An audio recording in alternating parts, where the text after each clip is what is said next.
Expanders are a staple in pediatric and orthodontic treatment. In this brief tutorial, we'll cover how to order an expander, or RPE, in RxWizard.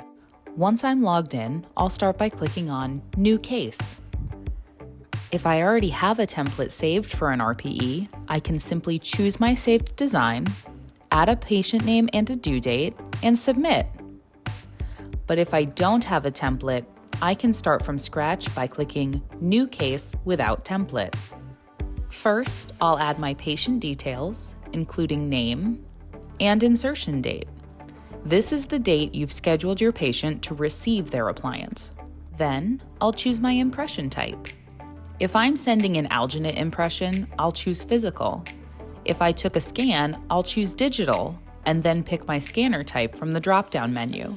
Now, I'll choose my appliance type as fixed. One quick note, if I was using 3D metal printed bands for this case, that don't need spacers and are custom designed for each patient, I would choose 3D as my type instead. But on this case, I'm using standard bands, so I'll just choose fixed. I need an upper expander, but if I needed a lower one, I could simply switch to the lower tab. I'll choose my category as expander, and my appliance type as Rapid Palatal Expander. For bands, I can either send in my own bands that I fit chairside, or I can have the lab fit bands for me. Like I mentioned earlier, if I want 3D metal printed bands, I just need to choose 3D as my category to unlock that prescription option. I'll have the lab fit bands for me on this case, and I'll indicate where I want them placed. Now, I'll choose whether or not I need buccal tubes, and what type of screw I prefer. The lab standard is a snap lock, but other popular pediatric choices are the slimline or the leaf. If I needed any other options, like a habit crib, I could choose that in add-ons by clicking the checkbox.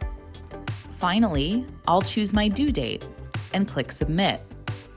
If I'm sending in a physical impression, I'll print a copy of the prescription to include in the box, and print a shipping label right from this page. If I'm sending in a digital scan, I'm already done. We've designed RxWizard to be an easy way to submit pediatric and orthodontic prescriptions. If you have any questions, please don't hesitate to give us a call. We're here to help however we can.